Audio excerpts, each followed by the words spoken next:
Please leave a comment where in the world you are listening from. You'll sit here, Miss Andrews, the director said. He put me in a hard wooden chair in front of a big table covered with a red cloth. On the table were 10 lit candles, 9 in a circle and 1 in the middle. Across from me was another empty chair. Behind the table, there was a thick black curtain. I guess the 10 guys I was supposed to talk to were standing behind it. I had gotten the email at a really bad time in my life. I had just divorced my husband and spent most of my money moving 500 miles away to a new city. I was broke, jobless, and deep in debt. So when someone offered me $5,000 to be part of a social experiment, I said yes right away. That was enough money to pay off my debts and give me time to find a job. The event was run by some virtual media company, and the whole thing was going to be filmed and posted online. Apparently, it was meant to show the psychological differences between men and women. I didn't mind being on camera, especially for that much money. Looking back, I should have been more suspicious. I mean, how was this company, which I had never heard of, able to just hand $5,000 to a random person with no experience? Just to sit and talk to some guys? Anyway, the director, his name was Mr. Monroe, explained the rules. There would be 3 rounds. I would talk to each guy for a set amount of time, then eliminate some of them until only one was left. That final guy would be my date for the next weekend. Everything seemed legit. A makeup crew did my hair and makeup, and the studio was packed with fancy cameras and lighting. About 25 people were running around setting things up. After an hour, we were ready to start filming. First, I introduced myself to the camera, reading from cue cards held up by one of the crew members. We only had to do 1 take before the first guy was brought out. The first round was called Introductions. I had 5 minutes to talk to each guy and ask some basic questions. The first contestant walked out. He looked pretty normal, long blonde hair, a thin goatee, khakis, and a golf shirt. But as he walked toward me, I noticed something. He had a limp. I didn't think too much about it. When he sat down, I started the conversation. "So, what's your name?" I asked. There wasn't a script for this part, so I figured I'd just ask each guy the same questions. "My name is Ian." He stared into space for a moment. "Yeah, Ian. Where are you from?" I asked. Silence. Ian kept staring at something in the back of the room. I repeated the question. "Where are you from?"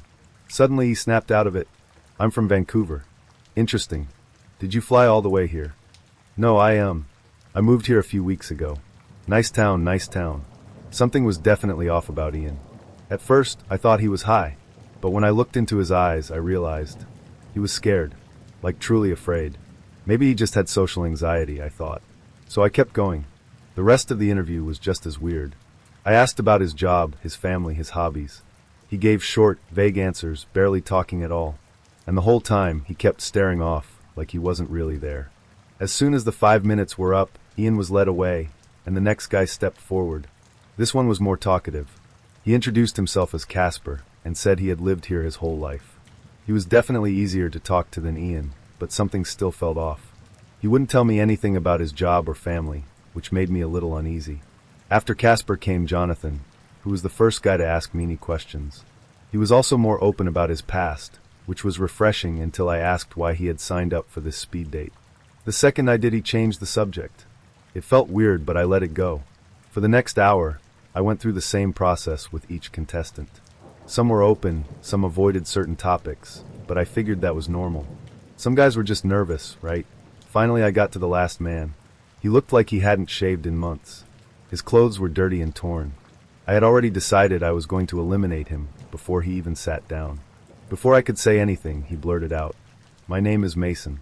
I was caught off guard, but before I could respond, he leaned in and whispered, "You need to get out of here." I almost asked him what he meant, but something about the look in his eyes told me not to. So, I pretended I hadn't heard him. The rest of our conversation was normal, almost too normal, but as he stood up and walked away, he glanced back at me. It wasn't just a look. It was a warning. Now it was time for eliminations. I had to cut 4 men from the competition. The producers gave me 5 minutes to decide. I really considered eliminating Ian, but I just couldn't. He looked so scared, so helpless. It felt wrong to send him away. Mason was another obvious choice, but I hesitated. His warning, the way he looked at me, I didn't know if he was crazy or if he actually knew something. Either way, I wasn't ready to let him go. Eventually, I made my picks. Casper was one of them. I didn't have a solid reason, but something about him unsettled me. The other three guys were either boring or made me too uncomfortable. I read the names of the eliminated contestants, and a staff member led them to a small door at the back of the room. Another crew member ran up to the table and pinched out 4 of the 10 candles. That's when I noticed something strange. The guys who got eliminated, most of them looked scared. Their eyes were wide, and they hesitated before walking through the door, almost like they knew what was waiting for them. Casper, though, just looked resigned, like he had already accepted whatever was coming next. A chill ran down my spine. What was going on here? I didn't have time to think about it. Round 2 was about to start. This time, we only had 3 minutes per person. The theme? Deal breakers. I had to tell the men the things that turned me off. Ian was up first again. This time, he looked absolutely terrified. Even before he sat down, I could see him shaking, breathing way too fast. The second he dropped into the chair, he blurted out, "Please, help me." I froze. "Are you okay?" His face was pale. He looked sick. "Don't let them take me," he begged. I can't go back." My stomach twisted. What the hell is going on? It's all right," I said, even though I had no idea if it actually was. At this point, I was sure Ian wasn't mentally stable. Then I remembered, I never had to do a background check to get this job. Mr. Monroe must have noticed my discomfort, because he motioned to the crew. Within seconds, a group of staff rushed onto the set and grabbed Ian. He started screaming, kicking and thrashing as they dragged him away. "Please," he sobbed. "I can't. Please. Don't let them take me to this hell." I sat there completely shaken. I thought about all the guys I had talked to. Almost every single one of them had been nervous, like they were constantly watching what they said. And now Ian was begging not to be eliminated. Why? What were they so afraid of? Mr. Monroe gave me some vague apology, claiming Ian was having a medical episode. I nodded, but deep down I knew he was lying. Still, I decided not to push it. I just had to get through this. A little while longer, and I could leave. Mason was next. I asked him what he considered a deal breaker in a relationship. He started to answer, but then suddenly he grabbed my wrist and slammed my arm onto the table. I gasped in pain. "Mason!" Mr. Monroe snapped. Immediately, Mason let go. The director motioned for him to step away. As Mason walked off to speak with Monroe, I rubbed my arm, trying to shake off the lingering ache. But as I lowered my hand into my lap, I realized there was something in my fist. I hadn't been holding anything before. Heart pounding, I opened my fingers and saw a crumpled scrap of paper. Scrawled across it in shaky handwriting were the words, "You shouldn't have come here. This is all a lie." I looked around. Everything looked real. The cameras, the crew, the expensive lighting, it all looked like a normal movie set. So what did he mean? Was he saying I wouldn't actually get paid? But how would he know that? Suddenly, I heard a noise. It came from below me. I looked down, but there was nothing there. Then I heard it again, a muffled scream. I froze. My heart slammed against my ribs. It sounded like Casper. Behind me, Mr. Monroe's voice cut through the tension. "I'm giving you a warning, Mason. Any more inappropriate behavior, and you'll be down with Ian." Mason nodded and sat back down across from me. For a moment, we just stared at each other. Neither of us spoke, but in that silence, I knew he was trying to tell me something. Finally, I forced myself to speak. "So, Mason," I said carefully, still watching him, "what would you say is a deal breaker in a relationship?" He held my gaze. "Probably if she's too controlling. I want to be my own man." We made small talk for the rest of our time, but I wasn't paying attention. My mind was racing. As Mason stood to leave, he leaned in, his voice barely above a whisper. "The eliminated are dead. The cameras aren't even on." A chill ran down my spine. That was when it hit me. The contestants acting strange. The note Mason gave me. The screaming from beneath him. Something was very wrong. I glanced at the cameras. The little red recording light, the one that's always on when filming, was dark. The next guy stepped out, and I forced myself to go through the motions, but I wasn't really there anymore. I just wanted to get out. I wanted to forget this ever happened. I made it through the next few contestants, including Jonathan. He was my favorite of all the guys, but I couldn't focus. Because if Mason was telling the truth, that meant every person I eliminated had just died. I wanted to believe Mason was lying, but when I looked into his eyes, I knew. He wasn't. Before I knew it, round 2 was over. It was time for another elimination. This time, I had to choose 3 people. Ian was already gone, which meant after the next round, I'd be left with only one person. I didn't want to do it, but I had to. With shaky hands, I pointed to the 3 men I was eliminating. I couldn't even look at them as they were led away. My stomach twisted with guilt, for candles were snuffed out, just like last time. Now only 2 remained, Jonathan and Mason. The final round was called the ideal date. Jonathan went first. I barely remember what he said. Something about a picnic on the beach, drinking wine while watching the sunset. It should have been sweet, but I didn't care. I just wanted this night merito be over. When it was my turn, I mumbled something generic in response. Then he sighed, stood up, walked away. As he stepped behind the curtain, I heard him mutter something under his breath. I didn't know if he was praying or trying to warn me. Either way, I didn't listen. Finally, Mason walked out. His face said it all, he knew. We went through the motions anyway. He told me he'd take me to a nice restaurant, maybe a movie after. But we both understood it didn't matter. We knew what I was going to do, and there was no stopping it. Our time was up. Mr. Monroe's voice rang out. So who's the lucky guy? I took a deep breath. Jonathan. The crew erupted into applause. Mason didn't say a word. He kept his head down as they led him away, his shoulders heavy with defeat. I couldn't watch as the door shut behind him. That was it. It was over. I had just sentenced 9 men to death. For $5,000. Jonathan ran out, his face full of relief. He thanked me over and over, but I barely heard him. The next few hours were a blur. I remember leaving the studio. I remember driving home. I remember collapsing onto my couch, falling in and out of sleep for an entire day.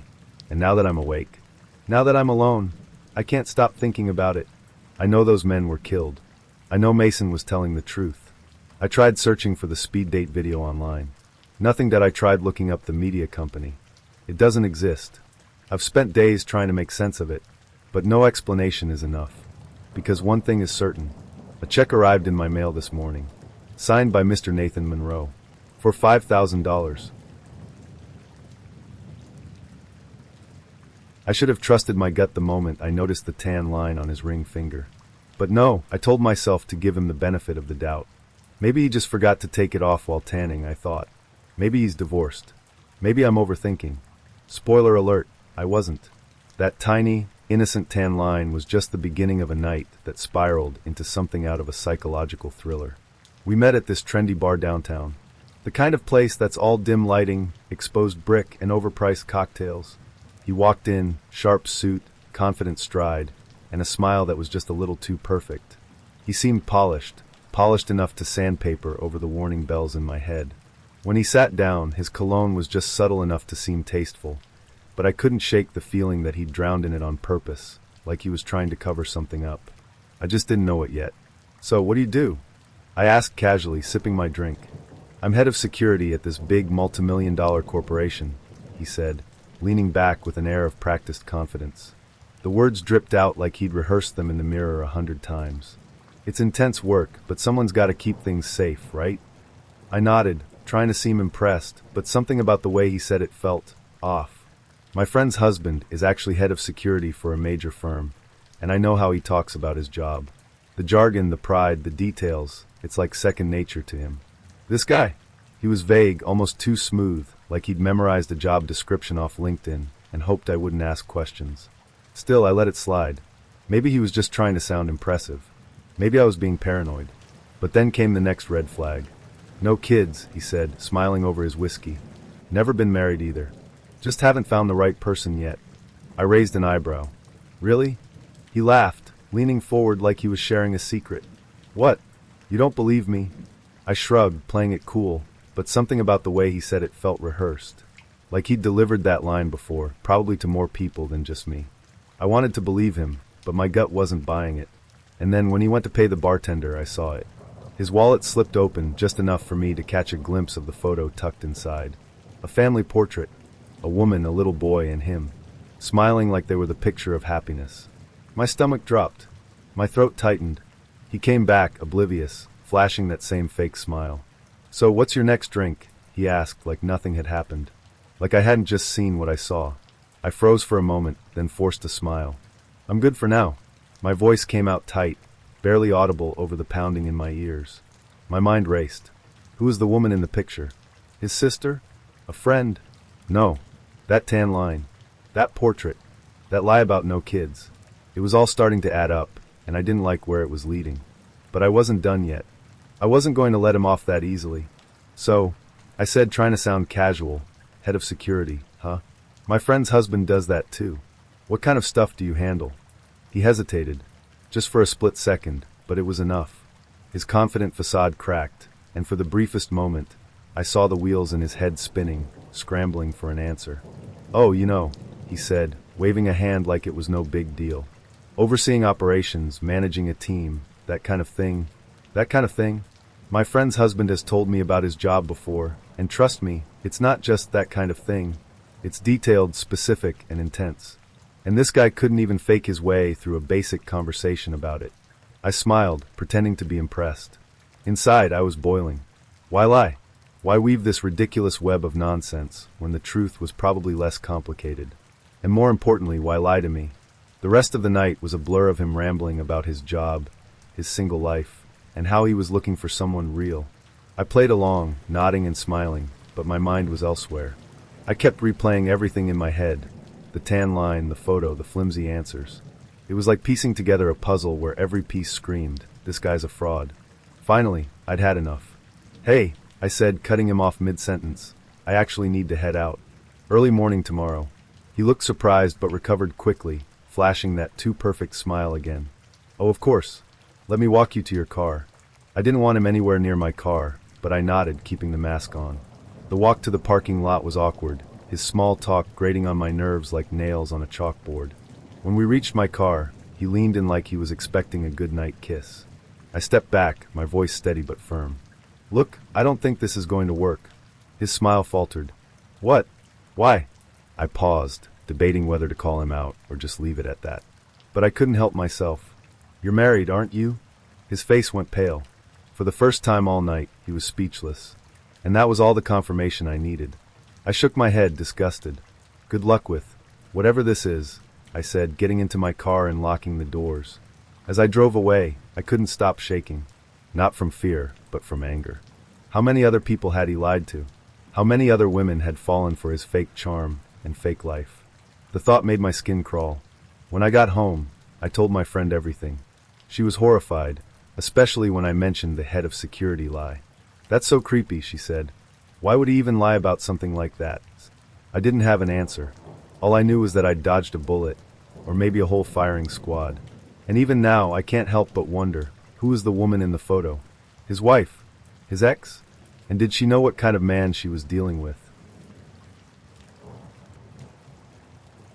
The theater was pitch black, and the movie had already started by the time I made it back from the bathroom. My heart was pounding, partly because I'd been so excited about this date, and partly because I was already second-guessing everything.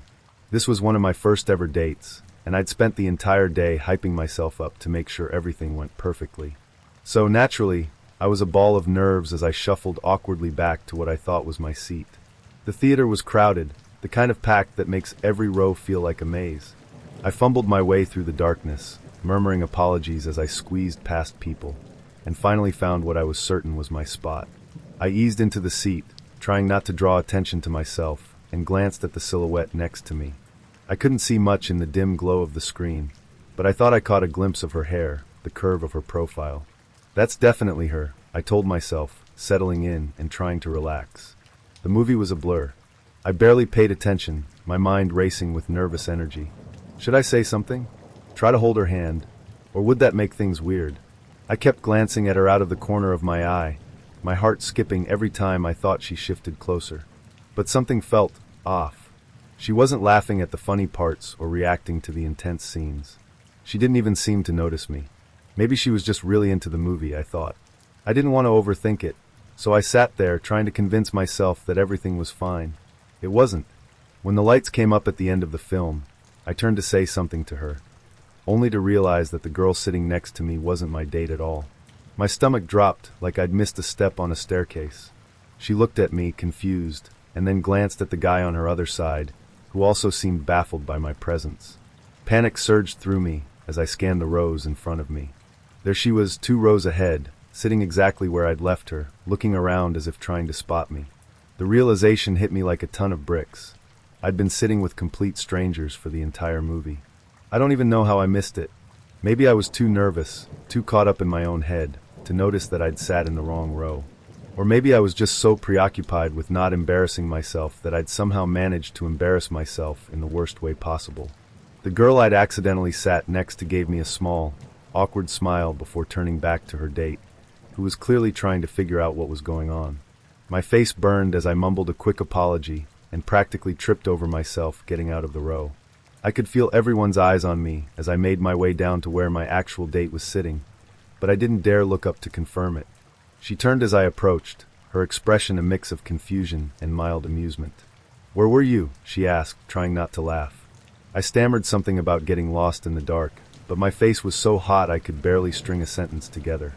I thought I was sitting here," I said, gesturing vaguely toward the row I'd just vacated. Her laugh was kind, but I could feel the second-hand embarrassment radiating off her. "You sat with another couple?" she asked, raising an eyebrow. "Apparently," I muttered, wishing I could disappear into the sticky carpet of the theater. We walked out together, and she was nice enough not to tease me too much about it, but the damage was done. I replayed the moment over and over in my head, cringing at how clueless I must have looked. The worst part was knowing that the couple I'd sat next to probably spent the entire movie wondering who the hell I was and why I'd planted myself in their row like I belonged there. Even now, years later, the memory of that night makes my stomach twist. It wasn't just the embarrassment of sitting in the wrong seat, it was the sheer absurdity of the situation. I'd been so focused on making a good impression, so worried about messing things up, that I didn't even notice I'd messed up in the most spectacular way possible. Looking back, I can laugh about it, kind of, but in the moment, it felt like the end of the world. I mean, what's more horrifying than realizing you've spent an entire date literally sitting in the wrong place? It was like something out of a bad comedy, except I was living it, and the punchline was my complete and utter lack of awareness. To her credit, my date was a good sport about it. We didn't end up going out again, but I like to think it wasn't because of my theater faux pas. At least, that's what I tell myself. But the whole experience taught me one valuable lesson. Sometimes, the scariest thing about dating isn't the fear of rejection or the awkward silences. It's realizing you've accidentally been in the wrong place the entire time. Let's see. There was the pyramid scheme dude. He was one hell of a talker. Could sell you coal, and you'd think it was gold. Did not buy into his crap, though. We went on a few dates after the initial one, where he tried to con me. I was young, dumb, and didn't know how to say no. You'd think me telling him over and over again how we are at the just friends stage would have been the sign, but he was really into the whole trying to get me to buy into his shit. Anyway, the last time we went on a date, he came to pick me up at my house. I told him I couldn't as I was at my parents' for a morning gathering. He persisted, and like an idiot I caved and said okay. Let's go for coffee in the afternoon. He came to get me. I told him wait outside and I'll go to him. The dude came to the door and met my whole family against my wishes. I had made it clear to stay outside because I was not into introducing guys I'm going out with to my family if it's not serious yet. Introduced himself as my boyfriend to my family too. I ripped him a new one, and he told me I was making a big deal out of nothing. Tried guilting me into thinking I was using him for free dates because I wouldn't say he was my boyfriend. I paid my own way all the time and usually drove to meet him. I realized he was off the wall and asked him to take me home. Told him to never contact me again and blocked him everywhere. Second dude I met up with scared the ever-loving shit out of me. We were supposed to go hang out at a park. I was like, cool, a public place. Then he was like, wear casual clothes. I was like, okay. Then instead of daytime, he changed it to evening because his dad said X, Y, Z. I was a little worried at this point. I didn't bail because I was already on my way there. So I just chilled at the park for a bit. Got my daily steps in. He shows up when it was sunset. Didn't look like he showered in days. Sweats with a stain on them. In socks and chanclas. Reeked of weed. I was like, the FAQ? I was super over it and told him I was cold and gonna head out because I was underdressed and forgot my jacket. As I got in my car to leave, he got into my passenger seat. Told me I was being a tease and wasn't cool that I was trying to dip like that. Kept reiterating he was bigger than me. I totally panicked and had to play the whole I wasn't leaving. I was just really cold. Had to talk for an hour to him about stupid shit. I was trying to make myself as boring as possible, but that didn't work. He tried to kiss me and was super aggressive about it.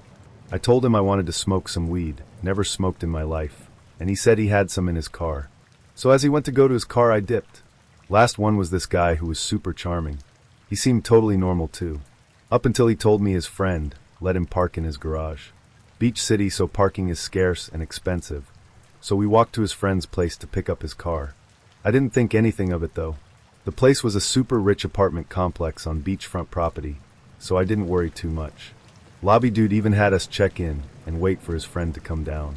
Friend met us at the lobby, said he forgot the damn clicker, and said let's go up to his flat together so he could give it to him. It was then that I realized they were trying to get me to chill with them inside. Dude was clearly on drugs too. I was like, nope. SOS my roomie as we got to his flat door. She called me and I told her where I was exactly in front of the two dudes. I was playing it up too. I was like, it's super fancy, like a movie. We went up to insert friend's name, flat, and it's awesome. Insert lobby guy's name. Even walked us to the elevator just to let us up to room. Insert his room number. Could see the exchange through their gazes. They were saying abort, abort. My Rami did the whole she needs my car to borrow for work. I was like, oh, okay. Then the guy I was with of course took me home. He walked me to my car, and that was the last straw. Deleted Tinder. Never went back. I hate to say this, but I learned how to say no because of Tinder and how to recognize a bad situation and how to get myself out of it. I am just glad my original stupidity didn't get me killed. I swear, it started out like any other date. You know, that mix of nerves and hope that maybe this time it'd be different. I met him on Plenty of Fish, seemed like a decent guy. His profile was clean, no weird vibes, nothing that screamed run for your life. We'd messaged back and forth for a couple of weeks, and he seemed normal enough. Funny even. So when he asked to meet up for coffee, I thought, why not? We picked a quiet cafe, somewhere neutral, just in case things got awkward. I showed up a little early, sipping my latte and scrolling through my phone, trying to play it cool. When he walked in, he looked fine. Average. Nothing alarming. He was polite, had a nice smile, and even complimented my sweater. The first 20 minutes were easy. Small talk about work, hobbies, the usual icebreakers. But then, out of nowhere, the conversation took a turn. I have to be honest about something, he said, leaning in. His tone dropped, serious now. I froze mid-sip, my stomach nodding. Okay, I said slowly, bracing myself for the classic. I'm separated but not divorced, or I live with my mom. You know, the usual red flags. But no, what came out of his mouth was so far beyond anything I was prepared for. I just got out of San Quentin, he said deadpan. I was in there for 20 years. For a moment, I thought I misheard him. San Quentin? 20 years? My brain scrambled to make sense of the words. My throat felt tight, like I couldn't swallow. Oh, I managed to choke out. What were you in for? I don't even know why I asked. Curiosity? Fear? Some misplaced sense of politeness? But the answer nearly stopped my heart. Double murder, he said, so casually it felt like he was telling me about his favorite Netflix series. It was a long time ago, though. I've changed. I couldn't breathe. My hands felt clammy, and my pulse was pounding so loud in my ears I could barely hear him. My mind was screaming, get out, get out, get out now. But my body wouldn't move. I was paralyzed by this mix of fear and disbelief, stuck there across the table from him.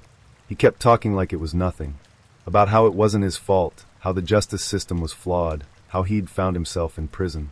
He even mentioned joining some art program while he was inside. You'd be amazed what you can create when you've got 20 years and nothing to do, he said with a smile that sent chills down my spine. I nodded weakly, every fiber of my being begging me to leave, but I didn't know how. I didn't want to set him off. I didn't want to make him angry. All I could think was, this man has killed before. What if he decides tonight's my night?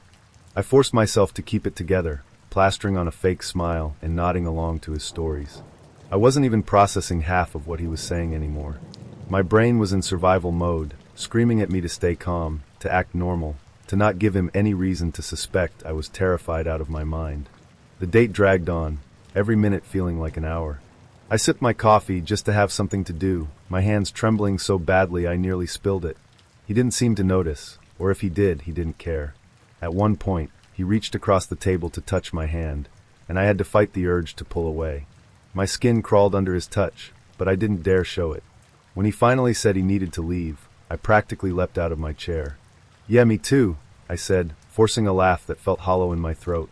We walked outside together, and I kept a careful distance, praying he wouldn't suggest walking me to my car. Thankfully, he didn't. He just smiled, said he'd had a great time, and asked if we could do this again. I nodded, the words spilling out of my mouth before I could stop them. Sure, I lied. Let me know. The moment he walked away, I bolted to my car, my heart pounding so hard I thought it might explode. My hands were shaking so much I could barely get the key in the ignition. The second I locked the doors, I broke down, tears streaming down my face as the adrenaline finally crashed over me. When I got home, I didn't even bother taking off my coat. I went straight to my phone and blocked his number. Then I changed mine completely.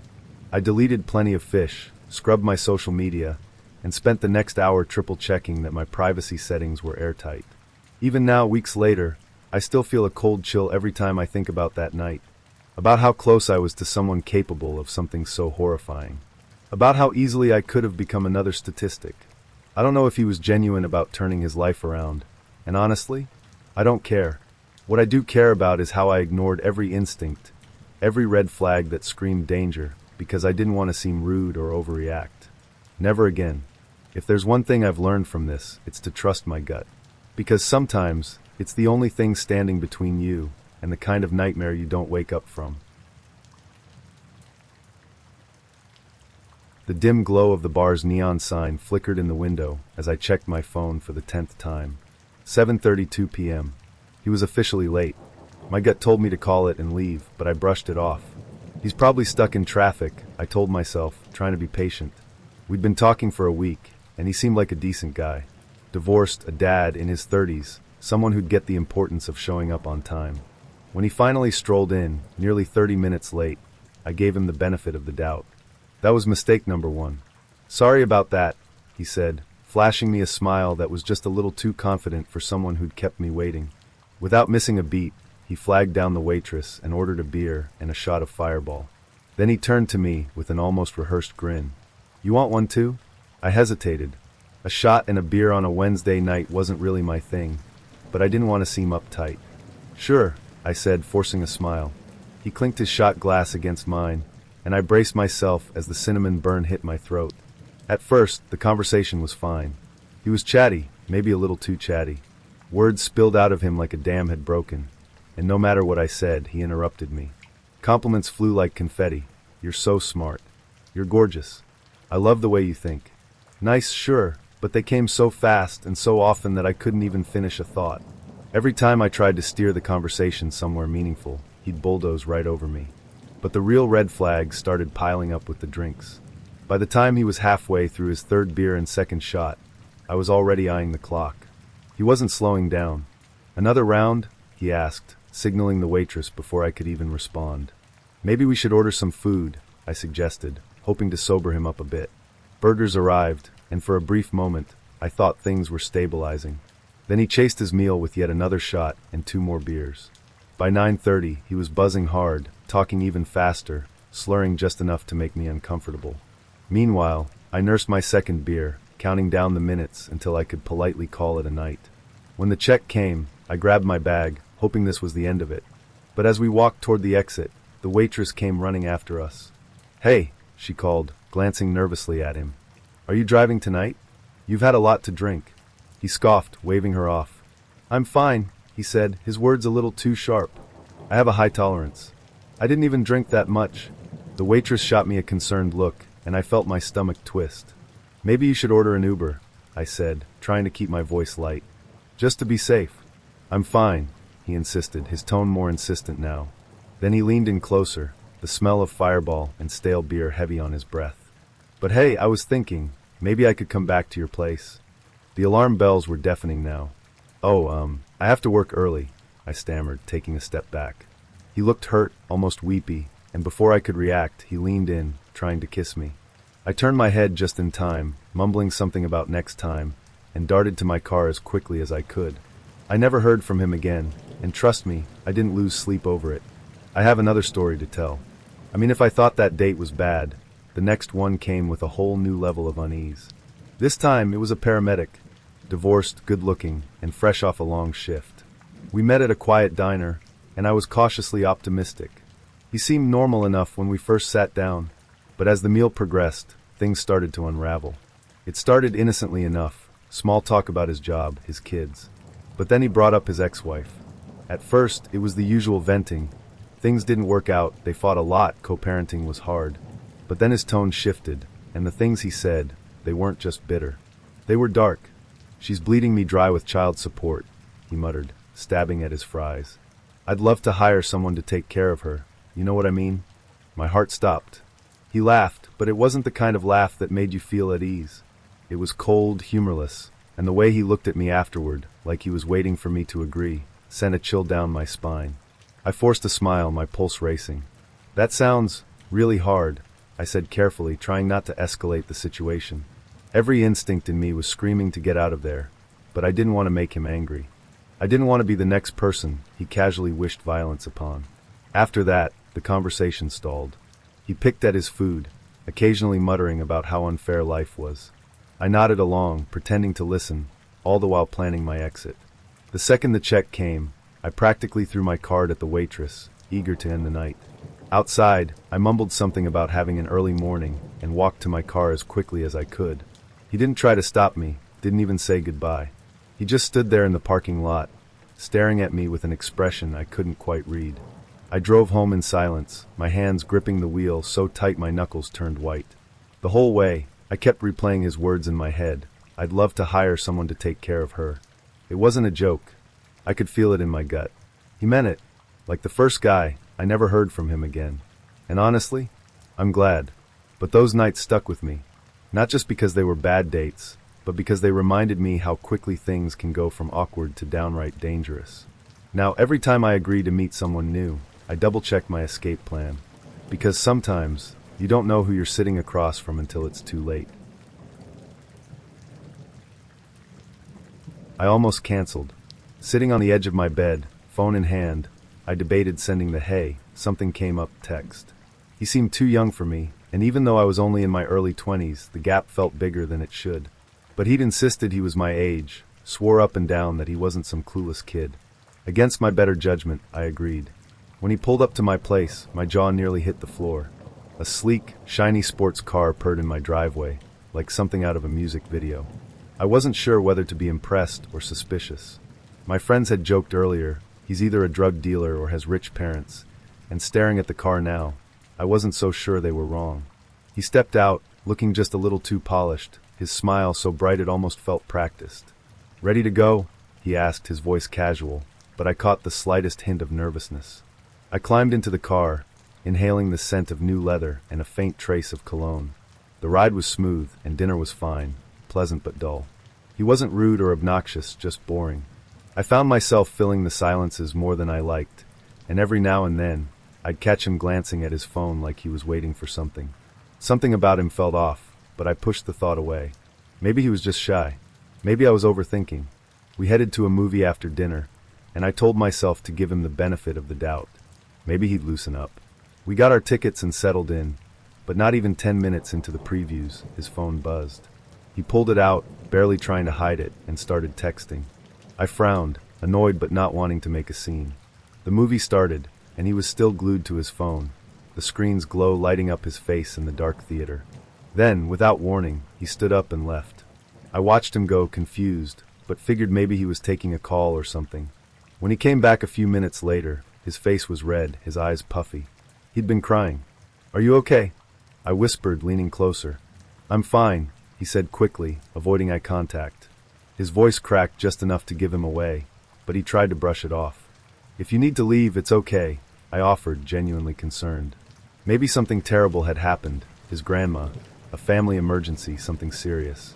But he shook his head. No, it's fine," he insisted. He wasn't fine. The movie continued, but he barely stayed in his seat for another 10 minutes before disappearing again. I sat there, increasingly uncomfortable, watching the rest of the film by myself. Every now and then, I'd glance toward the lobby doors, hoping he'd come back, but he didn't. When the credits rolled, I grabbed my bag and made my way out, wondering if he'd ditched me entirely. There he was, standing near the concession stand, phone pressed to his ear, pacing in tight circles. His shoulders were tense, his face twisted in frustration. I walked up, motioning for him to wrap it up. He gave me a pained look, holding up a finger like just one more second. Finally, after what felt like forever, he ended the call and turned to me, still visibly upset. "What's going on?" I asked, my patience wearing thin. He hesitated, then sighed, his voice breaking as he admitted, "I've been arguing with my friend. And my ex." My stomach dropped. "What?" "My friend's trying to sleep with her," he said, his words spilling out in a rush. "She was on the phone too. I was trying to get them to stop." I blinked, stunned. Was this real? I had so many questions I didn't even know where to start. Why are you even involved in that?" I asked carefully. He ran a hand through his hair, his voice shaking as he explained. "It's complicated. We broke up after some stuff happened." He hesitated, then added, "I had to go to rehab. She posted some bad things about me online. That was it. That was the explanation." Rehab? Bad things online? None of it made sense, but by now I was so exhausted, I didn't even want to ask. My head was spinning, trying to piece together this chaotic puzzle he'd just dumped in my lap. He drove me home in awkward silence, his mood swinging between sullen and teary. I kept my answers short, not wanting to dig deeper into whatever emotional minefield I'd stumbled into. When we pulled up to my place, he gave me a weak smile, clearly hoping for some reassurance. "Thanks for tonight," I said, my voice flat. I got out of the car before he could try to say more. As I closed the door behind me, I leaned against it, exhaling the deepest sigh of relief. The whole night felt surreal, like some twisted fever dream I'd accidentally walked into. I replayed it in my head, trying to make sense of it, but the more I thought about it, the stranger it seemed. I never heard from him again, and honestly, I didn't want to. The weirdness of that date lingered with me for weeks, though. The way he cried in the theater, the frantic phone call, the vague mentions of rehab and drama. It all felt like a storm I narrowly avoided being swept into. At least the movie was good. The wine bar was packed. Music thumped in the background, conversation buzzed at an unbearable pitch, and I could barely hear myself think. I leaned against the wall, arms crossed, trying to stay polite while my date chattered away. Except, I couldn't understand a word he was saying. The place was so loud it was like he was talking underwater.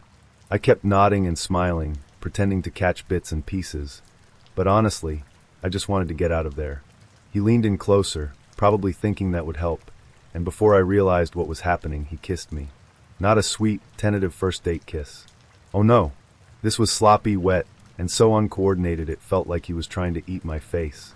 I froze, stunned, while he kept going, oblivious to how uncomfortable I was. His hands didn't wander, thankfully, but the kissing was so bad it didn't even matter. People brushed past us, and I was pressed up against the wall like I was in some awkward teen drama gone horribly wrong.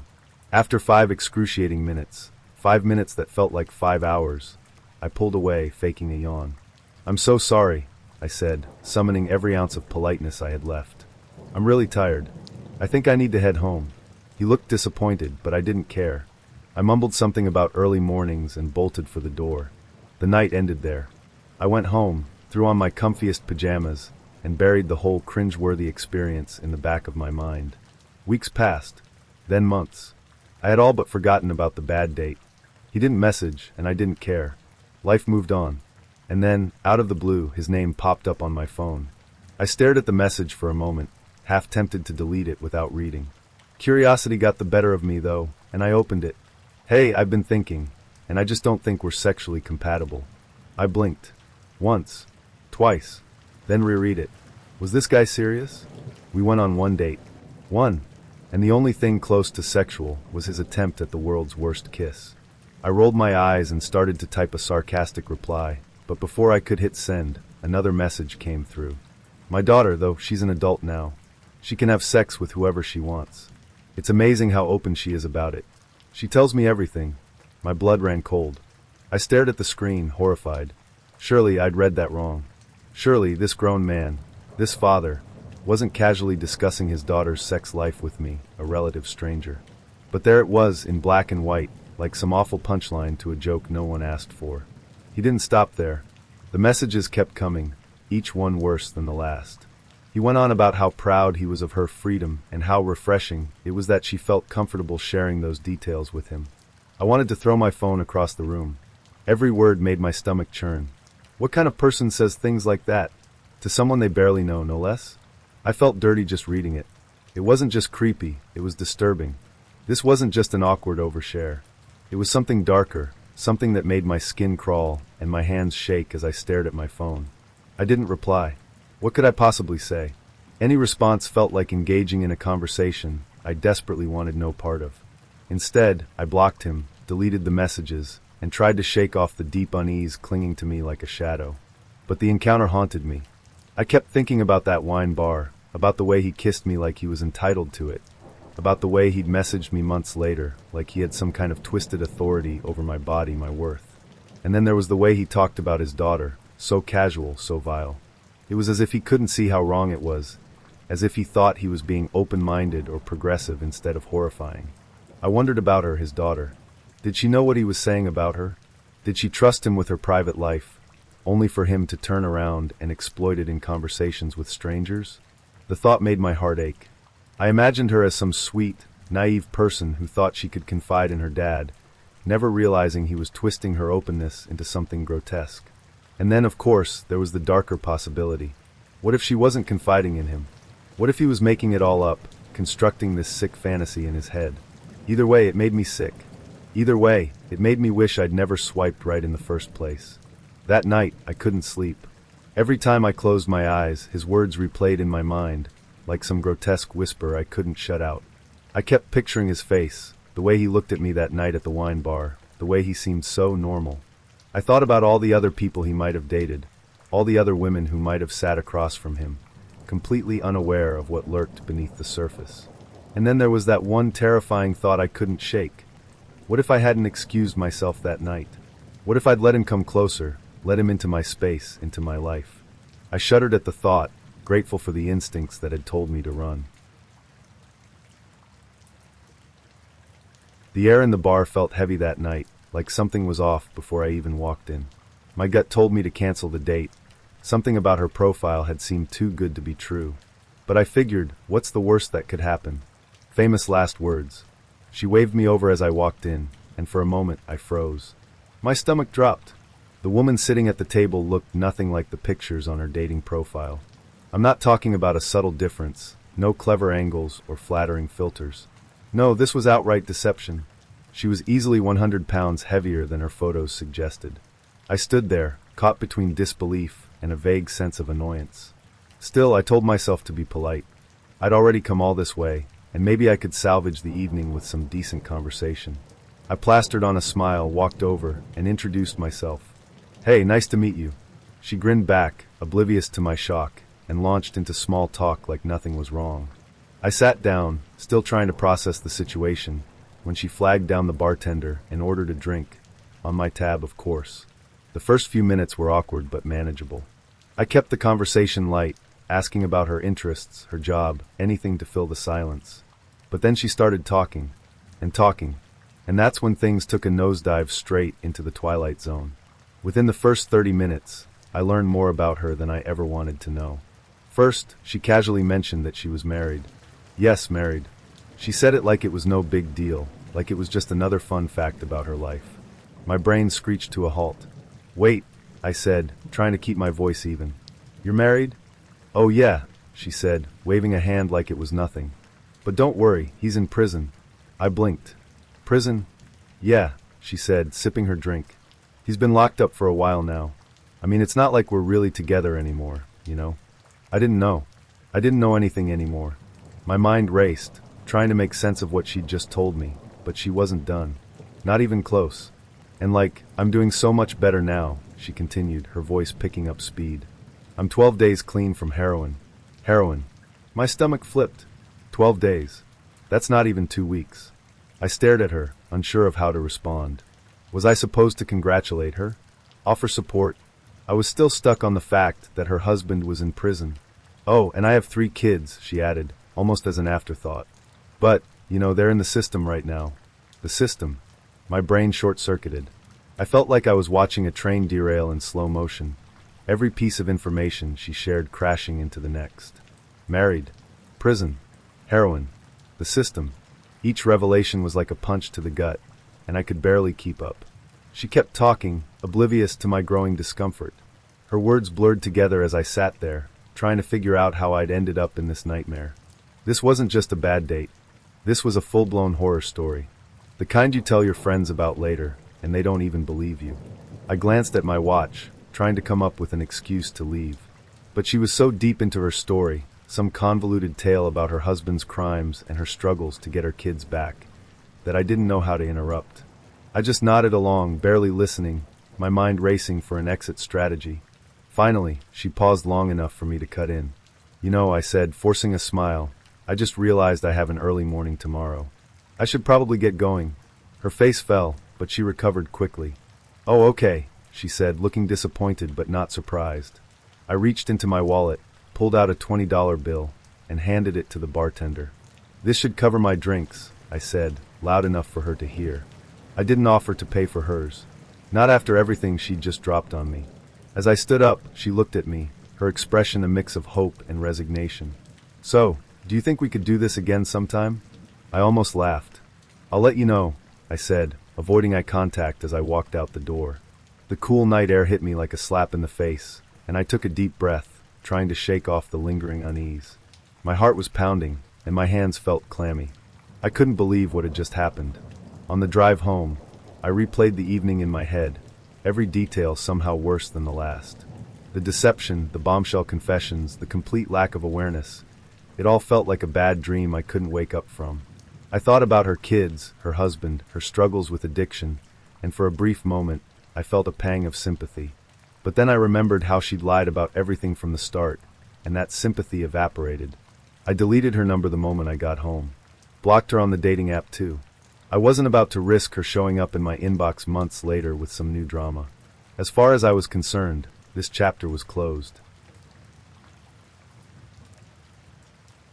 The car ride was the longest, most suffocating silence I've ever endured. The hum of the engine was the only sound, punctuated by the occasional clicking of his turn signal. I stared out the window, watching the darkened streets blur by, fighting the urge to scream just to break the unbearable quiet. He hadn't said a word, not one, in the entire drive. I glanced at him, his hands gripping the wheel at 10 and 2, his face blank, emotionless. No small talk. No had a nice time. Just nothing. It hadn't started this way. When we matched, his messages were normal, friendly even. We'd exchanged some banter, talked about our favorite shows, and landed on dinner for our first date. He wasn't overly chatty, but I figured maybe he was just a little reserved. I thought meeting in person would bring out more of his personality. Instead, it felt like I was sitting across from a statue. From the moment we sat down at the restaurant, I could tell something was off. I started the conversation with something simple. "So, how was your day?" "Fine," he said, then looked down at the menu. I laughed lightly, assuming he'd elaborate, but he didn't. Okay, maybe he was nervous. "What do you do for work?" I asked, trying again. "Tech," he said, not even glancing up. "Tech? Cool. What kind of stuff do you work on?" "Software." I waited for him to say more, but he didn't. Just stared blankly at his menu, like it was the most fascinating thing in the world. By this point, I was starting to panic a little. Maybe I'd done something wrong. Said something that upset him? I ran through our earlier texts in my head, trying to find some clue, but nothing stood out. The waiter came by, and I almost sighed with relief. Finally, someone else to fill the silence. But after we ordered, the quiet settled back in like a heavy fog.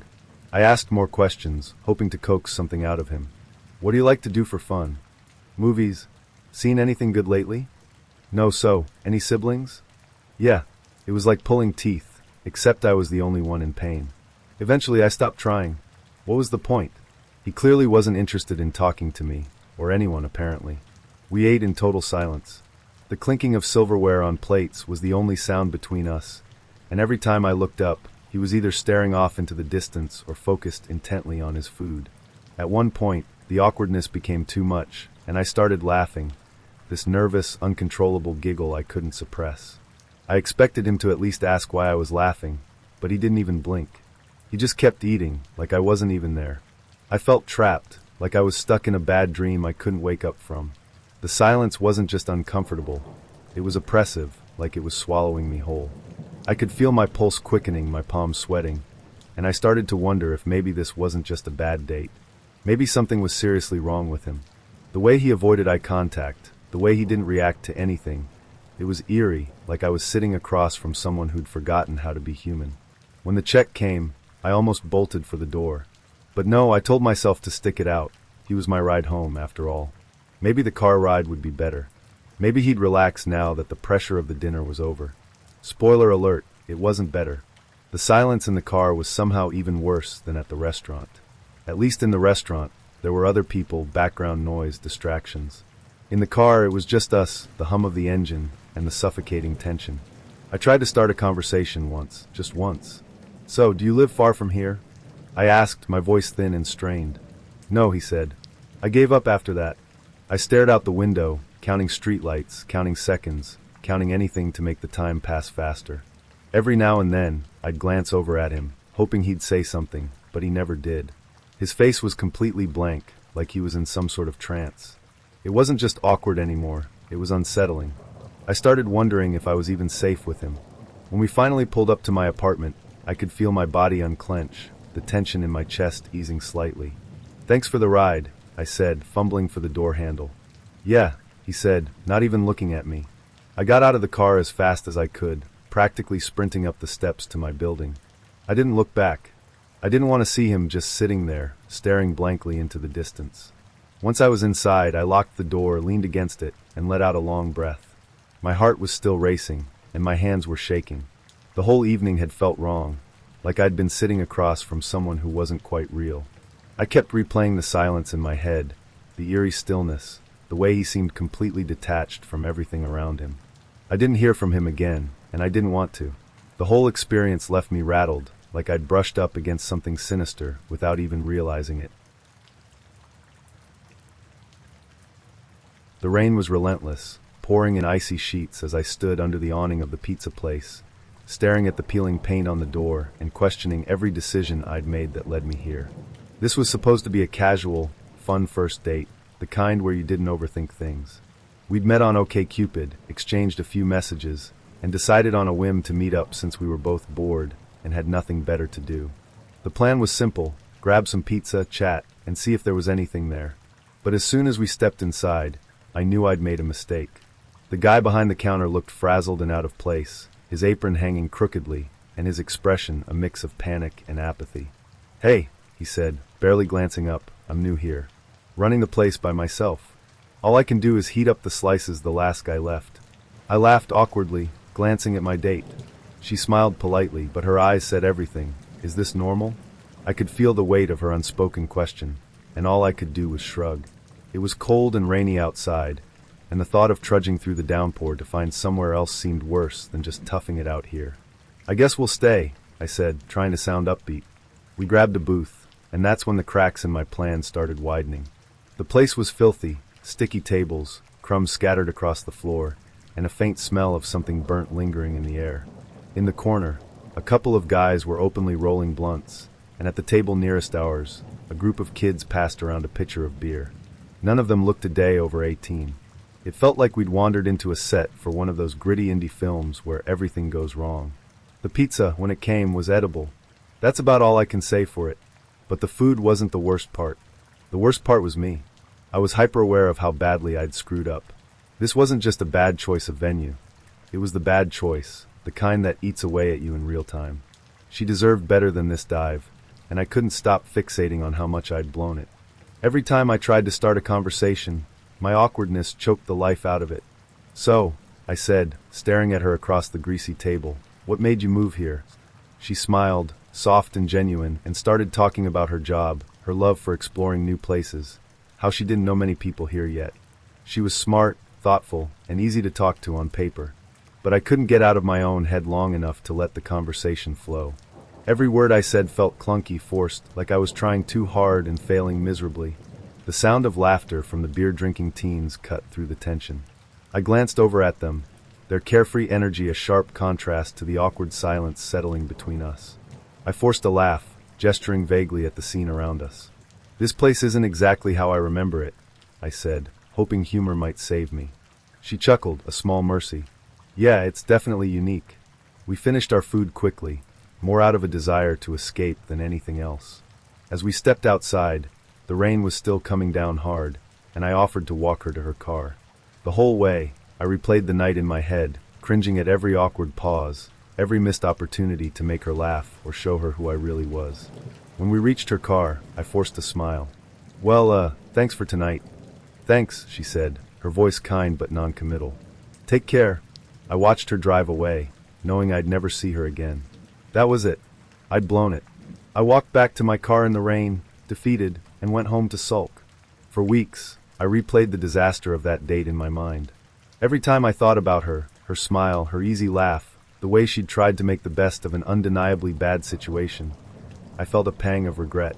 I told myself to forget about her, to move on, but she lingered in the back of my mind like a ghost. And then, out of nowhere, I got the nerve to message her. I don't know what possessed me. Maybe it was the lingering guilt, or maybe I just needed closure. Hey, I wrote, I know our first date wasn't great, but if you'd be up for a do-over, I'd love a chance to show you a better time. To my shock, she said yes. The second date was nothing like the first. I took her to my favorite pizza place, the tiny one I should have picked the first time, with its cozy atmosphere and incredible food. We laughed until our sides hurt, the conversation flowing effortlessly.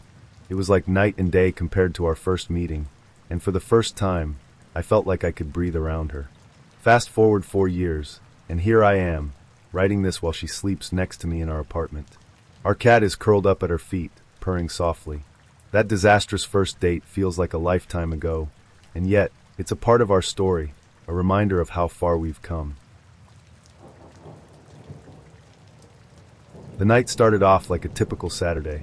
I was pumped for what I thought was going to be an epic party, a band, good vibes, and a chance to get to know this girl I'd met at the bar a few days earlier.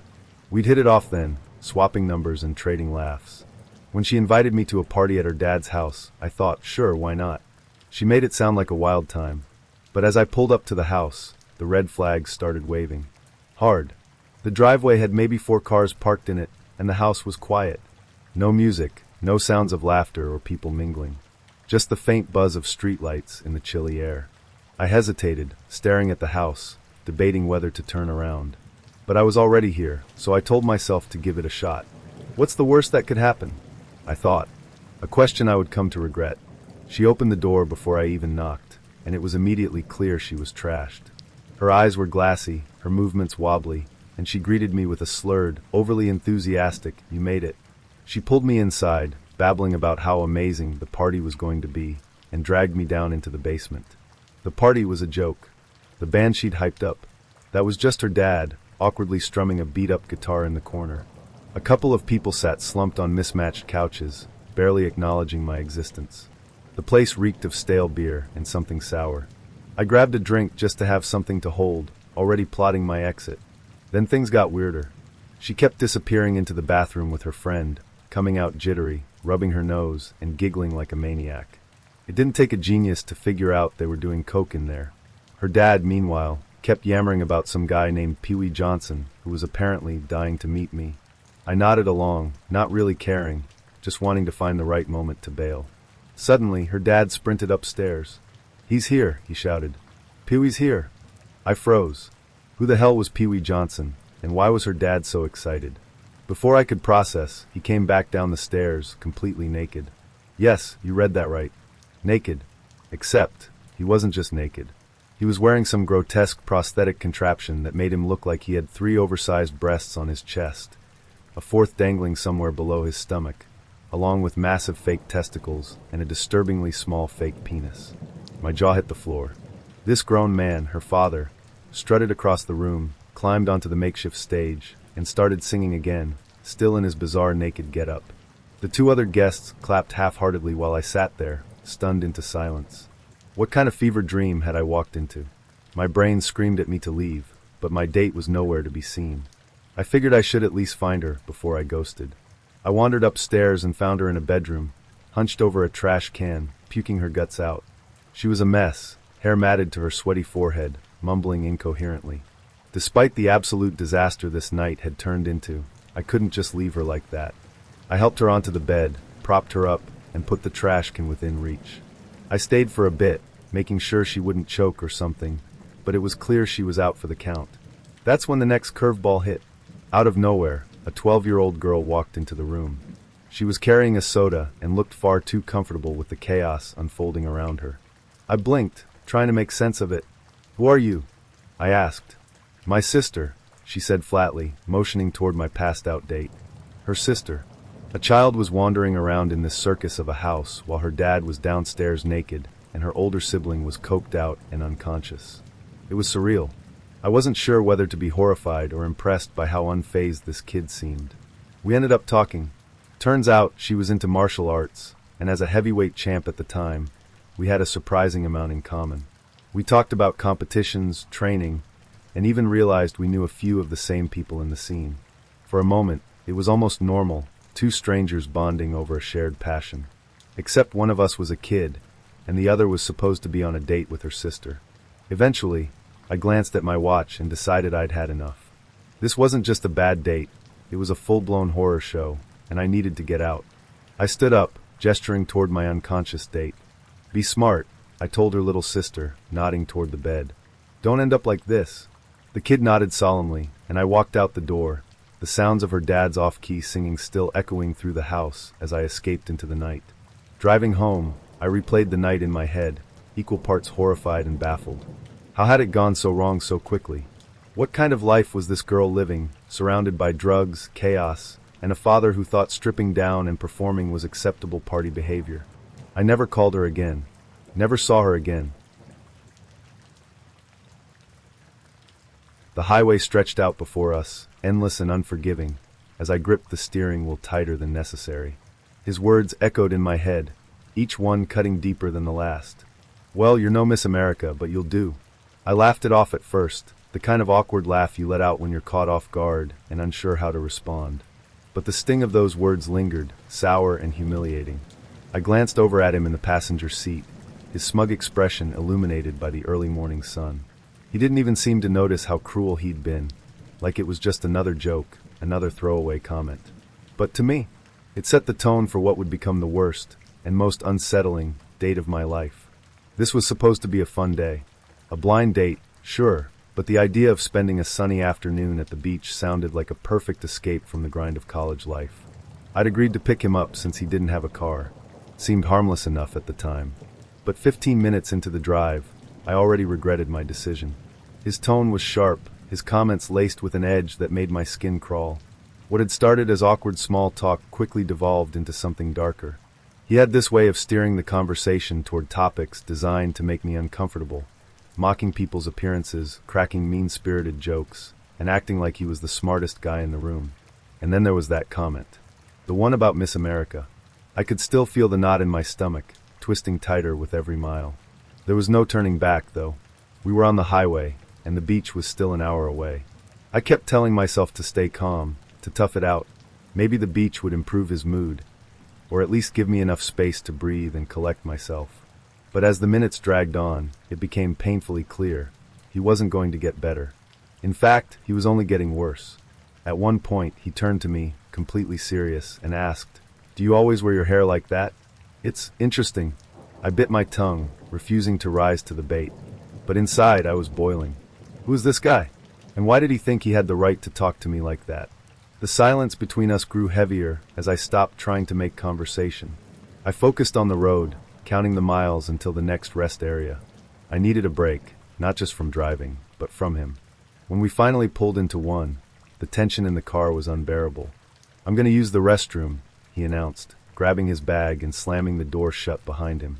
The moment he disappeared into the building, something in me snapped. I glanced at his stuff, his jacket, a small bag he'd left behind, and an idea took root. A wild, impulsive, and completely freeing idea. I don't have to do this. I don't owe him my time or my patience. I can end this right now. Before I could talk myself out of it, I grabbed his things, opened the car door, and dumped them on the curb. My heart raced as I climbed back into the driver's seat, slammed the door, and started the engine. I didn't even look back as I pulled out of the lot and onto the highway. For the first few miles, my hands were shaking. Adrenaline coursed through me, a mix of panic and exhilaration. What if he tried to call me? What if he somehow found a way to track me down? I shoved the thoughts aside, focusing instead on the relief of being free from his toxic presence. By the time I made it home, the initial panic had worn off, replaced by a quiet sense of triumph. Sure, the day hadn't gone as planned, but I'd stood up for myself in a way I never had before. I'd taken control of a situation that could have easily spiraled into something worse. Even now, decades later, I still think about that day. Not just about how awful he was, but about how close I came to tolerating it, to letting his behavior slide just because I didn't want to seem rude or overreact. It's a reminder that sometimes The scariest moments aren't the ones where someone threatens you outright. They're the moments where someone chips away at your self-worth piece by piece, until you start to question if you deserve better. The wine glass trembled slightly in my hand as I glanced across the table. Her expression was neutral, polite, but completely detached. The air between us felt heavy, like we were both trapped in some awkward social experiment with no escape hatch. I swirled the wine, took a sip, and forced myself to keep the conversation going. "So," I ventured, "what made you get into accounting?" She blinked at me, her response quick and clipped, like she was reciting a fact from a script. "It's stable, and I'm good with numbers." "Oh," I said, nodding as if that was a deeply profound answer. The silence returned, thick and suffocating, like a third presence at the table. I felt my grip on small talk slipping, my dating skills eroded from years of avoiding anything resembling intimacy after my last breakup. And yet, I couldn't shake the growing dread that this wasn't just me. We were both awful at this. Our earlier dinner had been a disaster too. Every question we asked each other felt more like an obligation than genuine curiosity. It wasn't just her giving short answers. I was just as guilty. It was like we were locked in a timed debate, rushing through the motions without any real interest in each other. I knew there was no spark, no chemistry. Hell, there wasn't even a flicker. Still, I felt compelled to salvage something from the night. Dessert and wine? I'd suggested after dinner, desperate to loosen up the tension, or at least make the date slightly more bearable. She agreed, and I held on to the faint hope that maybe, the atmosphere would help. Spoiler, it didn't. I loosened up a bit, sure. The wine helped me lean into my stories, my jokes. But no matter what I said, her reaction remained non-existent. She'd nod, maybe chuckle politely, but there was nothing behind it. Meanwhile, I was drowning in my own awkwardness, desperately trying to claw my way out of this pit of social hell. When she excused herself to go to the bathroom, I slumped forward, resting my head on the table. I could practically feel the weight of my failure pressing down on me. That's when I felt it, a light touch on my arm. Startled, I looked up to see one of the girls sitting at the table next to ours. She was smiling, her friend giggling beside her. "You're doing great," she whispered, trying not to laugh. "We've been listening, and honestly, you're really funny." "She's just not getting it." I blinked, completely caught off guard. For the first time all night, I felt seen, like someone understood the effort I was putting in. "Thanks," I said, managing a weak smile. "I'm trying." The three of us started chatting quietly, their laughter a stark contrast to the suffocating silence I'd endured with my date. I told them one of the jokes that had fallen flat earlier, and they cracked up, their laughter drawing a warmth I hadn't felt all evening. For a brief, fleeting moment, I didn't feel like a complete disaster. Of course, that's when my date returned. She stopped mid-stride, her eyes narrowing as she took in the scene, me, laughing with two strangers while she'd been gone. The awkwardness snapped back into place, tighter than ever, and I straightened up, fumbling to explain. But she didn't say a word. She just sat down, her expression icy, and the silence roared back to life. When the check came, I reached for it, ready to put this night to bed. But before I could grab it, she snatched it out of my hand, her movements sharp and deliberate. "We'll split it," she said firmly, her voice cutting through the air like a blade. "A girl can pay her own way." I blinked, stunned, then caught the eyes of the girls at the next table. They exchanged a glance, their expressions a mix of disbelief and sympathy. One of them raised her eyebrows at me as if to say, "You're not the problem here." We paid the bill in tense silence, and I followed her out the door, dragging my feet like a condemned man heading to the gallows. The girls behind me offered a small look of encouragement as we left, but it wasn't enough to lighten the weight of the evening. I walked her to the train station, feeling like I was escorting a stranger rather than someone I'd just spent the last few hours with. The night air was cold, but the distance between us felt colder. When we reached the platform, I didn't even bother offering to wait with her. She probably didn't want me there, and honestly, I figured she'd enjoy the wait more without me. As we said goodbye, an awkward, fumbling handshake that felt more like closing a business deal than ending a date, I couldn't muster up the energy to care. We parted ways without a second glance, the silent agreement between us clear. This was the last time we'd ever see each other. On the train ride home, I opened the comic books I'd bought earlier that day, hoping they'd redeem the trip into the city. But as I flipped through the pages, I couldn't stop my mind from wandering back to the wine bar, to the girls at the next table. to the laughter and connection I'd managed to find in the middle of an otherwise disastrous evening. I should have gone back, I realized. After I dropped her off, I should have turned around, walked back into the bar, and joined their table. Anything would have been better than letting the night end like this, flat, awkward, and utterly forgettable. Or maybe not forgettable. Because even now, I can't help but think about that date. The way it felt like we were two strangers forced together by circumstance, both silently counting the minutes until it was over. The way the laughter from the next table seemed to taunt me, a reminder of what connection could feel like if only it wasn't so painfully absent. The waiter had barely stepped away when she started crying, full on, head in her hands, can't catch her breath crying. I froze, unsure if I'd accidentally said something offensive in the last 30 seconds. "Are you okay?" I asked, my voice laced with panic. She sniffled, wiped her eyes with the back of her hand, and blurted out, "It's just, me and my ex-boyfriend used to order the same thing." I blinked. Slowly. She was crying because I ordered water, and she got a Coke. The same drinks she and her ex used to get. My brain scrambled for an appropriate response. But what do you even say to that? I'm sorry." She shook her head furiously, tears streaming down her face. "It's not your fault," she sobbed. "I just didn't expect it to hit me this hard." Hit her this hard? Over beverages? I stared down at the untouched glass of water in front of me, suddenly feeling like it was radioactive. I glanced around the restaurant, hoping no one was watching, but it felt like every eye in the place was on us. "Hey, it's okay," I said awkwardly, wishing I could melt into my chair. "You don't have to think about him. Let's just enjoy the meal." But that was easier said than done.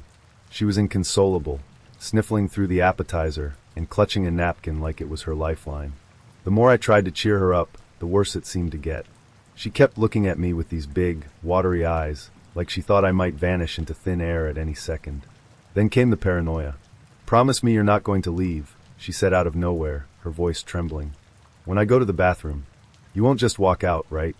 Her words hit me like a slap. "What?" I asked, genuinely startled. "Why would I do that?" "Guys do that to me sometimes," she whispered, her gaze dropping to the table. "They just leave." My stomach twisted. On one hand, I felt bad for her, really bad. She clearly had been through some stuff. But on the other hand, I couldn't ignore the weight of what she'd just said. Guys had walked out on her mid-date. What kind of disaster dates had she been on to make her think that was a real possibility? More importantly, what did that say about how this night was going? "I'm not going anywhere," I said firmly, trying to reassure her. She nodded, but I could tell she didn't fully believe me. She went to the bathroom, and for the few minutes she was gone, I sat frozen at the table, acutely aware of the stares from the nearby tables. The weight of her earlier comment hung in the air. I'd promised I wouldn't leave, and I meant it, but there was a tiny, nagging part of me that wondered if I should have. What have I gotten myself into? When she came back, her mood had shifted. The tears were gone, replaced by an odd sort of manic energy. She sat down, leaned in close, and said, "Do you want to go to the mall after this?" I frowned, confused. "The mall?" She nodded, her eyes wide and almost excited. "There's a piercing place there. I've been thinking about getting my nipples done." My brain short-circuited. Nipples? I could barely process what was happening. Wow, I managed to stammer. "That's bold. You'll come with me, right?" she asked, smiling now. It was the first time all night she didn't look like she was about to cry, but the sudden shift was almost more unsettling. "I don't know if that's really my scene," I said cautiously. I was already mentally preparing my exit plan, but she wasn't listening. She was too busy talking about how much it would hurt, or not hurt, and whether I thought a barbell or hoops would look better. I nodded along, trying to keep up, but my mind was racing. This wasn't just an awkward date anymore. It was something else entirely, something I didn't have the tools to handle. The crying, the paranoia, the nipple-piercing detour. What was next? When the check came, I grabbed it, hoping to wrap this up as quickly as possible. "Let me take care of this," I said, trying to sound polite. "No," she said sharply, snatching the check out of my hand. "A girl can pay her own way." I didn't argue. At that point, I was just grateful for anything that sped up the process of ending this bizarre, emotionally charged evening. We walked out together, the air between us heavy with unspoken weirdness. She looked up at me expectantly as we reached the sidewalk, and I realized with a sinking feeling that she was waiting for me to suggest we head to the mall.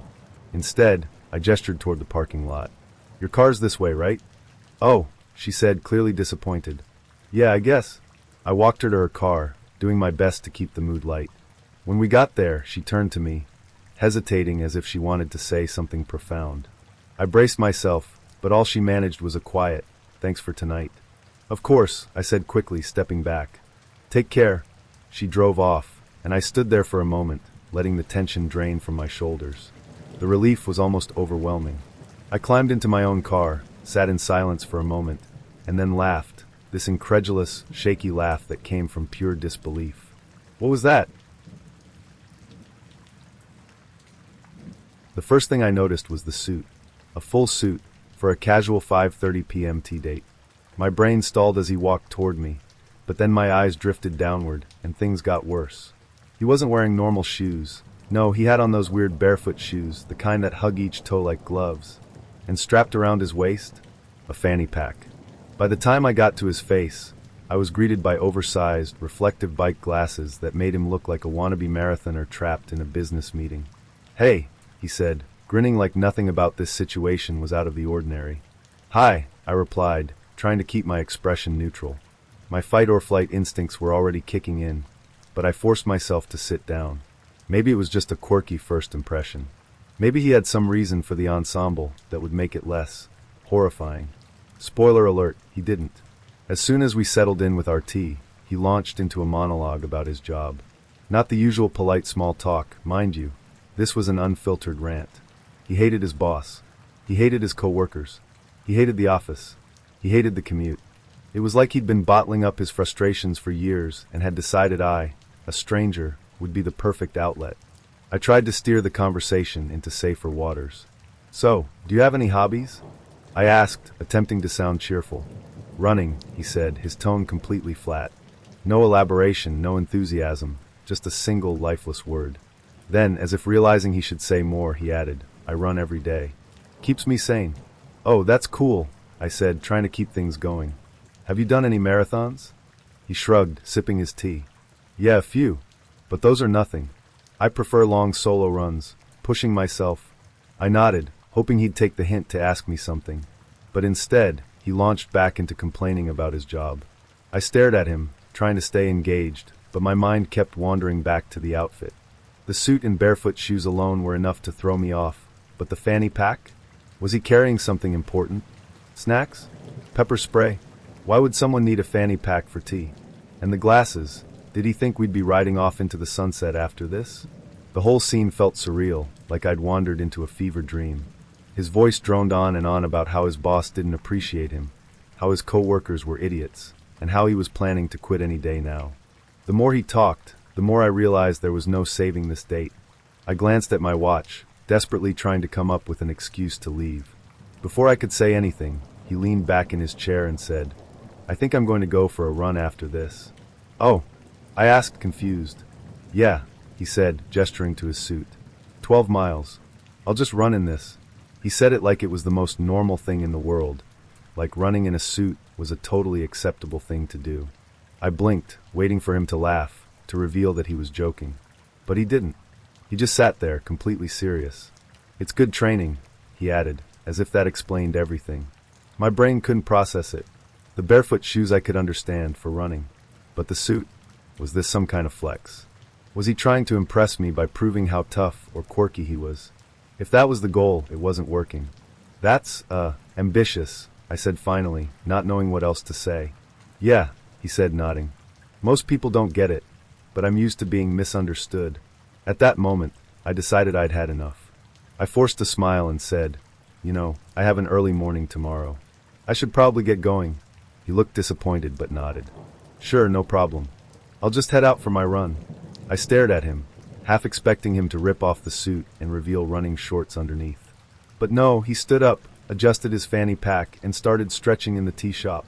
People were staring, and I felt my face flush with second-hand embarrassment. "Good luck," I said quickly, grabbing my bag and heading for the door before he could rope me into watching his pre-run routine. As I walked to my car, I kept replaying the evening in my head, trying to make sense of what had just happened. The outfit, the ranting, the casual declaration of a 12-mile run in formal wear. It was all so bizarre, like a parody of a bad date. I couldn't stop wondering, Was this who he really was, or was this some kind of elaborate social experiment? Either way, I knew one thing for sure. There wouldn't be a second date. The bar was dimly lit, with the low hum of chatter and clinking glasses setting the mood. I leaned back in my chair, holding my drink, and tried to make sense of what I'd just heard. She had said it so casually, as if we weren't on a date, as if it was something you'd share with a coworker over lunch. "I got a booty call before I came here," she'd said, swirling her cocktail with a tiny straw. Her tone was nonchalant, almost bored, but her eyes flicked up to gauge my reaction. I laughed nervously, unsure of how to respond. "Oh, well, that's honest," I managed, trying to keep things light. But inside, my ego took a hit. Hard. Who even says that on a date? I brushed it off, forcing myself to focus on the conversation, but the words lingered, gnawing at the back of my mind. The night carried on awkwardly. There was some small talk, some surface-level banter, but I couldn't shake the weird energy in the air. She seemed distracted, like her mind was somewhere else, or with someone else. I chalked it up to nerves or maybe a mismatch in vibes, but something about the whole situation felt off. At one point, she excused herself to use the restroom. "Be right back," she said with a quick smile. I nodded, fiddling with the coaster under my drink, trying to convince myself that the night wasn't a total disaster. Maybe I was overthinking it. Maybe I could salvage this. 5 minutes passed. Then 10. Then 15. The awkward pit in my stomach grew heavier as I glanced toward the restroom, then back at her empty chair. I told myself to be patient. Maybe there was a line, or maybe she'd gotten caught up fixing her makeup. But as the minutes dragged on, a sinking feeling crept in. Something wasn't right. Finally, I decided to check. I got up, weaving through the crowded bar toward the restrooms. The hallway was quiet, empty. I waited a moment, then peeked around the corner. No sign of her. I went back to our table, hoping she'd reappeared while I was gone.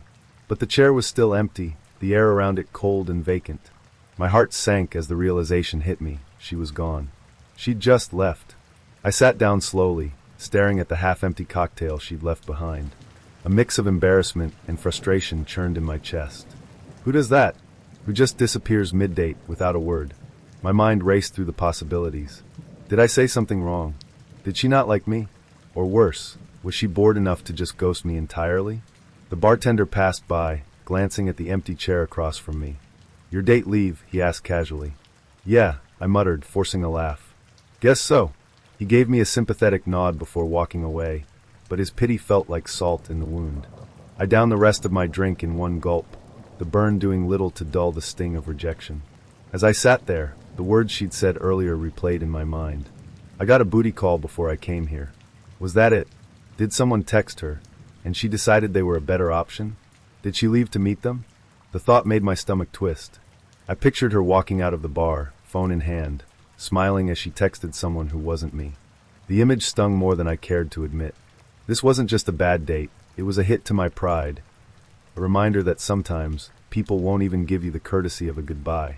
The rest of the night felt like a blur. I paid the tab, grabbed my coat, and walked out into the cold night air, my mind still reeling. The city lights blurred together as I replayed the evening over and over, trying to pinpoint where it all went wrong. But no matter how much I analyzed it, one fact remained: she'd left, and I had no idea why.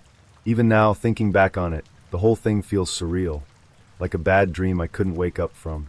Her disappearing act wasn't just rude, it was unsettling. It left me with more questions than answers, and a lingering unease I couldn't shake. Dating is supposed to be awkward, sure. But this? This was something else entirely. A night that started with a casual drink ended with an empty chair, and the kind of silence that sticks with you long after the night is over. 24 female, matched with this girl, 22 female. We'll call Sarah, a while back, and we talked for a while. It was great while texting and even video chatting. So after about a month or so we decided to try a date. We lived at least an hour away from each other, so we had to wait until our schedules lined up to go out together. Also, some backstory: I have a boyfriend, and I'm bisexual, and he's completely fine if I want to date other girls as long as he knows about it. Sarah knew about my boyfriend and was completely fine with it. Or so she said. So I don't have the car the day we decide to have the date, so she drives out to pick me up. I had her pick me up somewhere other than my apartment, and I figured we could go somewhere around where I lived since she drove out to me. Well, she wanted to show me her place and things around where she lives. So she drove me back out to her place, another hour of driving for her. And my boyfriend said he could meet us there after he got off work to meet her and pick me up. Sarah and I go to her place. I meet her dog, and she shows me around. The house is nice, and I realize she still lives with her parents. Which is fine, I don't care. But when she showed me her room, it didn't look like an adult room at all. And don't get me wrong, I have pop figures and Legos and whatnot. But this room was filled with Stitch merch. Not Lilo and Stitch. Just Stitch. I'm talking every pop figure, stuffed animal, tiny to giant size, poster, jewelry, bedsheets, and curtains. Anything you can think of, she had it with Stitch on it. I at the time just thought it was just leftover stuff from growing up, or people have favorites, so no big deal. She wants to go downtown later for open mic. But then says she has an interview for a job in 20 minutes. Which I had no idea about. So I end up waiting in her car while she does this interview. Because I had nowhere else to go. It takes about an hour or so. Which at that point I'm starving and hot. The window was open, but it was the middle of summer, so it didn't help much. She finally gets back and doesn't even talk about the interview. And starts to take me to the downtown area, where she usually hangs out and shows me around. It's got a bunch of cute shops and restaurants. But she doesn't go into any of them. We get to a restaurant that has open mic. She had told me some does it once in a while, and the owners know her and love having her. She had wanted to sing for me that night, so we sit at the outdoor table right in front of the mic. The open mic wasn't going to start for another hour, so we listened to the band they had that night. So I get hungry, and a waitress brings over a menu, and I ask if she was eating anything. She said no because she didn't have any money. She said she lost her job a couple days ago. I thought that was odd, but she didn't explain further. So I ordered something we could share, and she ended up eating like 90% of it. Then open mic started, and she didn't want to go up. Said she had to warm up to getting up there. So we listened to about 8 other people go before her. Some of them actually sounded amazing, so I didn't mind too much. She finally goes up there and starts singing, and her voice isn't bad at all. But she picked out very specific songs to sing. Like Katy Perry's I Kissed a Girl and Teenage Dream, and other songs by a couple of other artists pointing to love and lesbians. Now she told me beforehand that when she picks songs they mean how she's feeling and what emotions she has at that time. Now I get being smitten and all, but a lot of it was like she had fallen in love in such a way she became obsessive.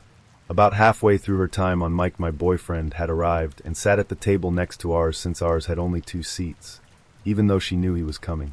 During her whole performance, she was starting into my eyes, which at first was kinda cute, but after a while it seemed creepy, like she wouldn't look away. And when my boyfriend got there, her tone sort of changed, and she would stare daggers at him. Honestly, if looks could kill, she's kill him. After she finished, she sat back down, but was more cold and harsh. I tried talking to her like we had been before, and he was short with her answers, and whenever my boyfriend talked, she almost cringed or scowled every time. After a few awkward minutes, she decided she wanted to take a walk to show me another place she liked, which was a small park. My boyfriend just sort of followed along, but didn't want to offend her or anything, so he found a bench just to chill at. She takes me to this gazebo and starts talking normally again, about all her friends, then mentions like half of them are her exes, and won't stop talking about how they all still got along and went on trips to Disney together all the time. And every time I try talking about myself or friends, she always cut me off with something else she remembered. Then she started talking about depression and anxiety. And I have some anxiety, so we kind of talked about that, and I've had depression before, so it didn't bother me too much to talk about that stuff. But then she was telling me about all the ways she's hurt herself and all the times she's tried to kill herself, and that she had been committed at one point, which I try not to judge, but the way she talked about it was almost proud. And she mentioned her mom had a tracking app on her phone, since she still can't trust her, then said that she just turns her phone off at times, which she showed me her phone was off right then. She then started talking about how attached she gets to people and how her emotions are so powerful, and how she could stop thinking about me and how much she just wanted to see me. I had been texting my boyfriend updates the whole time, which she thankfully didn't notice. I didn't feel like I was in any immediate danger then, but I didn't know if seeing and talking to her would escalate things. Then she starts talking about what she's into in the bedroom and how much pain she liked to cause because she's a sadist. And after she's done talking about all these things, she just sat there close to me. I could tell she wanted to kiss or have something like that happen. But I mentioned it was late and I had to work the next day and we had a long way home. So she walked me to her car. My boyfriend was waiting in our car about 20 meters away. And I was saying goodbye and nice to meet her and all that. And she lingered again, wanting a kiss or something passionate. But she gave in to just having an awkward side hug and went to get into her car. But not before glaring at my boyfriend. So I got in our car and we left. And I texted her that I had gotten home safe and hoped she did too. But I never got a response. The next day while I'm at work, she sent 50 texted and called me 20 times, saying how mad at me she was for bringing my boyfriend and how I didn't kiss her and how I should have bought more food if I was paying for dinner. And going on and on. So I blocked her on everything. But just before I got to blocking her on Facebook, she sent a message there apologizing and telling me to come over so we could talk and asking why her calls wouldn't go through. I didn't even respond and just blocked her. The air in the brewhouse was warm and inviting, the soft hum of conversation mixing with the faint clinking of glasses. It was the perfect setting for a first date, or so I thought. I sat at the small corner table, nerves buzzing but hopeful, sipping on a pint and glancing at the door every so often. After weeks of chatting on Snapchat, this was finally happening. I was excited, maybe even too much so, but who could blame me? He'd seemed funny, engaging, and charming enough to lure me into giving him a chance. Then he walked in. The first thing I noticed was the sway in his step. My stomach sank. He wasn't just tipsy, he was drunk. He spotted me, grinning like he'd already won me over, and staggered toward the table. "Hey there," he slurred, dropping into the seat across from me. The smell of cheap whiskey hit me like a wall. I forced a smile, trying to hold on to my optimism, but it didn't last long. "You're gonna be fun," he said, leering as his eyes darted to my chest. "Short and stacked, huh? You're like a walking tit job." I froze, my mind scrambling to process what he'd just said. Was he joking? He had to be joking. My cheeks burned with embarrassment as I glanced around the bar, praying no one had overheard. "I'm sorry, what?" I asked, hoping he'd realize how inappropriate he was being. He just laughed, like he thought it was the best compliment in the world. "Come on, it's a good thing. You know That was strike one. I took a long sip of my beer, debating whether I should just leave then and there, but I decided to give him one more chance. Maybe he'd sober up a little. Maybe I could steer the conversation into safer territory. Maybe this wasn't a complete train wreck. But then the shouting started. A loud screech of tires echoed from outside, followed by the unmistakable crunch of a fender bender. Everyone in the bar turned to look, craning their necks to see the minor accident unfolding just beyond the front window. Most people muttered things like "oof" or "that sucks." Not him. No, he decided to yell, loud enough for the whole bar to hear, a string of anti-Asian slurs that left me mortified. The room went silent for a beat, all eyes turning toward our table. I wanted to disappear, to melt into my chair and vanish. "Jesus Christ," I hissed under my breath. "What's wrong with you?" "What?" he said, grinning as if he'd just said something clever. "It's funny." It wasn't. Not even a little. That was strike two. Desperate to shift gears, I asked about his day, anything to drown out the echo of his disgusting outburst. But if I thought the topic would lead us into calmer waters, I was dead wrong. He launched into a detailed description of his morning bowel movements, complete with graphic commentary about the liquidity and consistency. My stomach churned as he continued, completely oblivious to how wildly inappropriate it was. And then he shifted to another topic, as if that weren't bad enough. "You want to know the craziest thing I've ever done?" he asked, leaning in like he was about to share a deep, dark secret. "No," I said, but he didn't care. "My first time going down on a girl, she was on her period," he said, grinning as if this was somehow charming. "It was messy. But, you gotta do what you gotta do." I stared at him, horrified. Was this real? Was I actually sitting here, listening to this guy share this level of detail on a first date? My appetite evaporated, replaced by a cold, creeping sense of dread. Strike 3. No, strike 10. "I think I'm gonna call it a night," I said abruptly, standing up and grabbing my bag. He looked up at me, his grin fading. "What? Already?" "Yeah," I said firmly, trying to keep my voice steady. This isn't working." And that's when he snapped.